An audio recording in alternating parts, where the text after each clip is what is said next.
is out of the blue.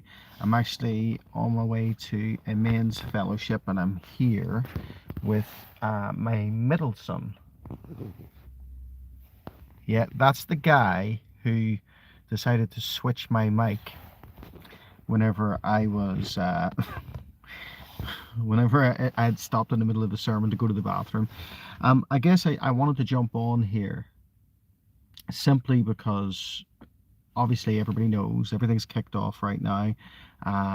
Things have kicked off in the Middle East. We're seeing attacks on American bases in Bahrain, in Kuwait, in the UAE. We're seeing attacks, preemptive attacks from Israel. We're seeing a state of an emergency in Israel.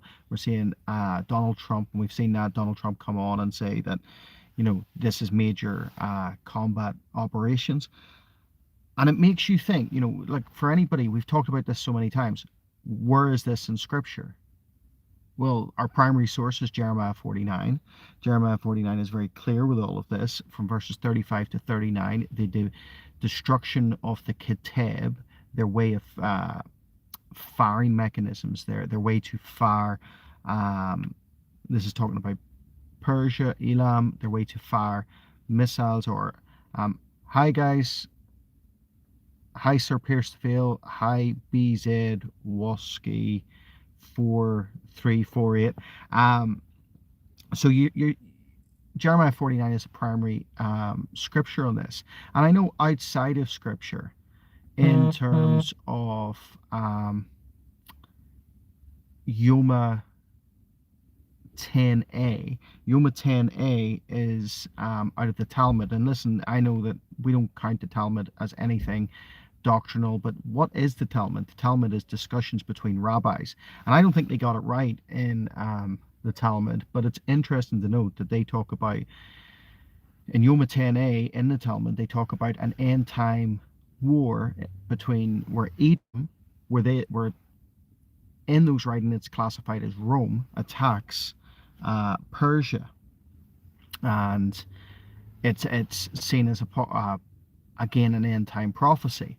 Now, one, I don't think they're right in terms of Edom attacking Persia, because Edom is normally, whether it's Rome or not, is normally classified as the enemies of Israel, and Israel is attacking Iran right now, or in conflict with Iran. Nor would it be classed as Rome, because there's no Rome or reconstituted Rome, and you could talk about the American involvement, but again, Edom spiritually are enemies of Israel, so we can't classify that as the same thing either. So when we look at that, and then we look at other scriptures, or we look at the scripture in Jeremiah 49, certainly one of the things that we find is that there's an end time, what I call a domino moment, right, where the dominoes are flicked and everything will go into an end time escalation of wars and battles. And this is also mentioned in 1 Enoch chapter 56. And 1 Enoch 56 talks about, again, an end time conflict with Persia, because obviously it was understood as Persia in those days. And that conflict would be established by the behest or the influence of fallen angels. And these fallen angels would have all of this influence, this ability to sort of maneuver things behind the scenes. Now, I'm not saying that the fallen angels are in any way having major influence over the movements of America or the movements of Israel in this. But if we take it in context of Scripture, Daniel 10 talks about a principality and the principality over Persia. And as you talk about that principality over Persia, we know that that is a B'nai Ha Elohim, or a fallen angel, or an angelic form, a watcher, or something like that, in terms of what we classify it as. Charlie, can I ask you to go and wait over there? Just I'll finish this quickly. Thanks. Just because I can see people up, and I don't want you to think that they're the only ones. Sorry, we're out for a men's breakfast, guys. So I just want to make sure that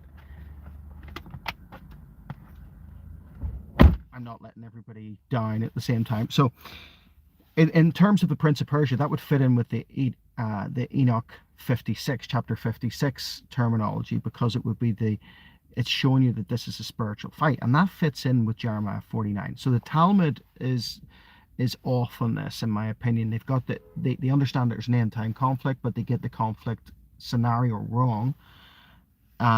Enoch is very much on point with this, but our key scripture, Jeremiah 49, is right to the point that the destruction of the bows of Elam, I believe, happened in the 12-day war. And then what we see is the continuation for verses 36 to 39 now. And all of this is happening. Good morning, Jesus is my best friend. Hi, Ruth. So this is all to be focused on. This is all to be kind of taken note of, because listen, the outcome of this we need to pray into. We need to pray for the people of Iran. We need to pray for their safety, because these are airstrikes. But we need to pray that as well, that there's a capitalization upon the moment for the toppling of the regime, which is predicted in verses 39 of Jeremiah 49. And if that happens, then what we see is a scenario that we haven't seen, right? We see the biggest sponsors of terrorism around the world, the Iranian regime, the Iranian state regime, removed. We would see then that affect the proxies of Iran that attack Israel in the surrounding areas.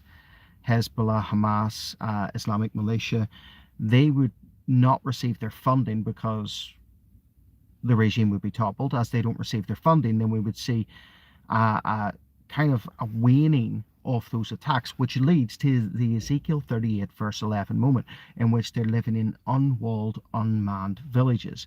Now, I think that that's something that we need to be focused on, in the sense of we're seeing this, that this could be a toppling of the regime. Now, who goes in there with the toppling of the regime, I think is key. Now, I remember having John Haller on a few weeks ago, or a week ago, and we were talking, and he's proposed that Turkey could capitalize on this, and Turkey's close alliance with the likes of America could allow for that. I am praying that it's Pahlavi that he is brought into that position, and at least in the interim, and that gives Iran a chance. But we know Iran is certainly featured in the Ezekiel 38 war as a major part of that alliance.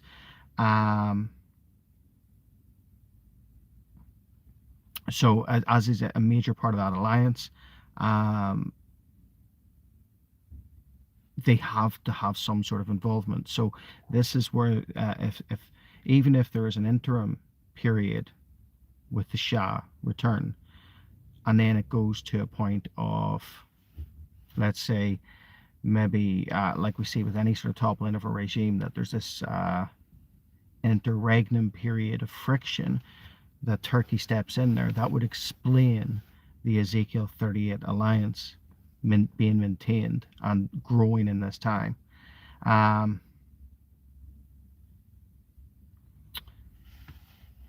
Okay, so this is what I'm saying. I'm gonna finish here, because like I can see men gathering over there, and we're all to meet this morning. But this is the prophetic moment that we've been talking about for so long.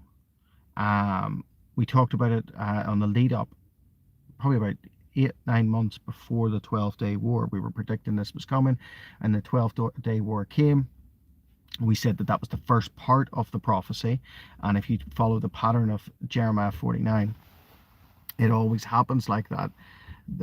In every nation that it talks about in Jeremiah 49, that there's the initial fulfillment, then there's a pause, then there's the full fulfillment.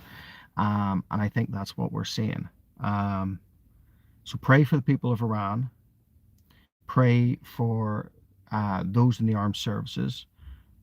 Pray that everyone comes to Christ, because in times of crisis, people come to Christ. This isn't a time for fear to enter people's hearts. This is a time for people to be full of the presence of God. John 1 John 4:16, which is love. His very presence is love. His being is love. So guys, God bless. I call you the head and not the tail, above and not beneath, kings, queens, and priests, in Jesus' mighty name.